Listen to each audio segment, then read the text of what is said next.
Now let us discuss 91 question. Identify a molecule which does not exist. Among the four options, which molecule does not exist, you have to find out. Write the given options. Helium-2 and lithium-2, C2 and O2. Generally, we know that oxygen in the form of O double bond O. Carbon, C double bond C, we know, and there is an bond between lithium and lithium. These bonds are formed by of electrons in it gas configurations. When you observe the option 1, helium-2, we know that helium belongs to group 18, group 18 element.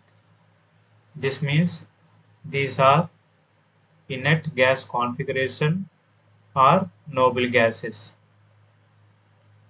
Generally, these inert gases or noble gases exist in element forms only.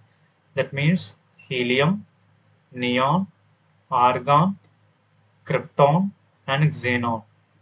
These are inert in nature. Among the four options, a molecule which does not exist. That means A does not exist. Why? Because this belongs to inert gas configuration. These are inactive in nature.